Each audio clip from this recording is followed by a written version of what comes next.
Hey, Transplant Helper community, my name is Jim Merle, and I just want to pause for just a moment and give a little bit of a reminder / a warning to some of you who happen to be caregivers of a recent transplant recipient. And I know I need to warn you about this because many of you as caregivers, especially right outside of transplant, maybe in the first few weeks or months, you're probably handling your loved one's medications. And I mean by that, physically touching, holding, packing away pill boxes, dropping them in bags, or even physically handing them over to your loved one. And the warning has to do with the fact that you need to be reminded, if you've not already been told, that you need to be gloving up, physically wearing rubber gloves when you handle many of those medications. Things like tacrolimus, also known as Prograf, things like Myfortic, as well as microphenolate, as well as Suremus, Valsite, a few other drugs, which I'll try to list in the description below this video, maybe put them up on the video for you to look at. Nonetheless, you need to be taking extra precautions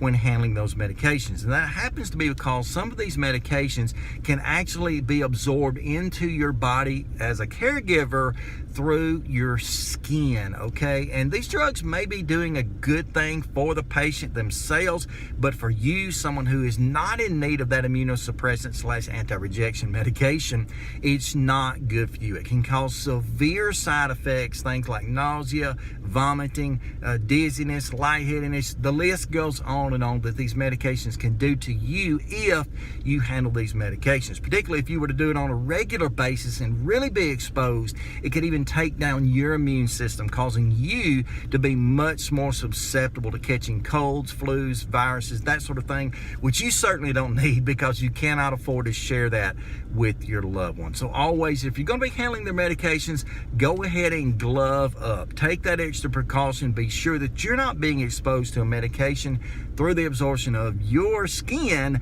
that you really don't need. Now, let me add to that, particularly with one of those medications I just listed, Valsite, which most of us are on for 6 months to maybe a year, in trying to prevent a disease called CMV.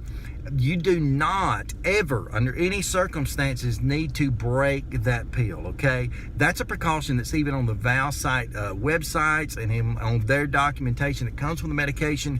Do not break or crush those pills under any circumstance, okay? So if your loved one is having difficulty maybe swallowing that pill because it can be a little bit larger, don't break it. Don't try to crush it up. It's going to cause you problems and cause them quickly, okay? So just take these precautions. Be careful. Don't panic. It's a rarity, but it's possible. So I thought you need to be reminded about that. I hope this helps you out in some way. If it has, go ahead and give me a big thumbs up on this video. Consider subscribing to this channel. Not that I always give warnings, but hopefully all the videos I produce will help you out in some way to hopefully help me even to fulfill my goal in life, which is to advocate, educate, and motivate you as a transplant patient. Thank you so much for joining me today. Until next time, stay stronger, friends.